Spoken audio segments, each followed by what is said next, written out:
మానవ జన్మ మహాశ్రేష్టమైనదని, ఈ మానవ జన్మంలో మనం చేసుకోవాల్సిన విషయాలు ఏమున్నాయంటే, నీ యొక్క ఆశ్రమ ధర్మంగా వృత్తి ధర్మాన్ని ఆచరిస్తూ మిగులు సమయాన్ని భగవంతుడు కేటాయించుకో.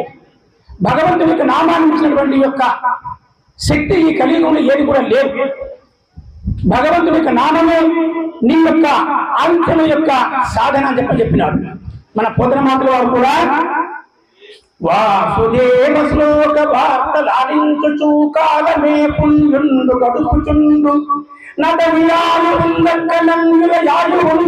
ఉదయాస్తమయంబులనుగ్రకరుండు వంచించి కొడిపోవు వారదీయదుంగక జీవింతు పెట్టేందు సిద్ధమనుచు నంగనా పుత్రకేగరాని విద్యాది సంగ సుఖములని వర్తింప కాలంబుదరి ఎరిగి దండదరికెంకరులు వచ్చి తారుణంబులు చేసుకొనిపోవ పుణ్యము చేయనైతిని పాపరతి నైతినంచు పెట్ట పలువరించు.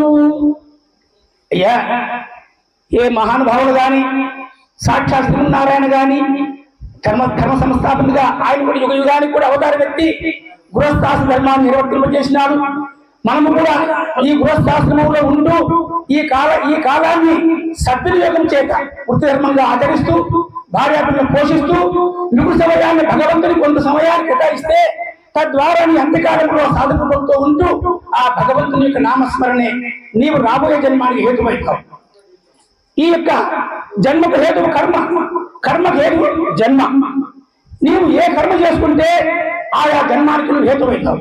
కాబట్టి భగవంతుని యొక్క నామస్మరణ చేత ఎప్పుడు కూడా అహర్నిశలు కూడా భగవంతుని యొక్క నామం చేత ఉంటే తద్వారా నీవు రాబోయే జన్మానికి నువ్వు హేతువైతావు.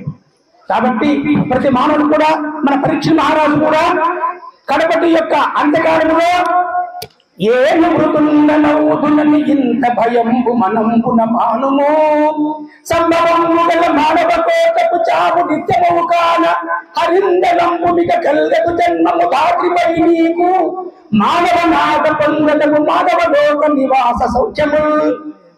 అయ్యా, సాధన చేస్తుంటే భగవంతుని యొక్క నామమే మనము ఎంతవరకు తీసుకొని పోవాలో అంతవరకు తీసుకొని పోతుంది. ఇది సత్సంగతి. ముందు మనం సత్సంగతి రావాలా. ఈ సత్సంగతే నిస్సంగతే నిర్మోహత్వే నిశ్చలతత్వే జీవనము. కాబట్టి మనము మిగులు సమయంలో ఈ దినం మన యొక్క జీవితంలో మైనస్ ఇది ఈ రోజు. కాబట్టి ప్రతి రోజు మనం గడుస్తూ ఉందంటే మన జీవితంలో ఆ రోజు మైనస్ కి సమానమే. కాబట్టి భగవంతుడు చెప్పింది, ఈ సమయాన్ని నీవు ఏ సూర్య భగవాను కూడా దొంగతనం చేయలేరు. ఇంత పవిత్రమైన ఈ యొక్క సమయం తిరిగి ఈ యొక్క సమయం రాదు. ఈ సమయానికి వెనకట్టలేం. ఇప్పుడు గతించిన ఈ యొక్క నిమిషానికి ఎన్ని లక్షల కోట్లు పెడితే కూడా తిరిగి ఈ నిమిషం రాదు. కాబట్టి ఈ సమయం ఉన్నప్పుడే మనము భగవంతుని యొక్క నామానికి మనం మార్గదర్శకులై ఆర్ని సర్వావస్థలు కూడా భగవంతుని యొక్క నామం చేతనే మనం జీవితాన్ని గడపాలని చెప్పని ఈ ఇచ్చిన స్వల్ప వ్యవధిలో మనం సెలవు తీసుకుంటున్నాం. జై హింద్.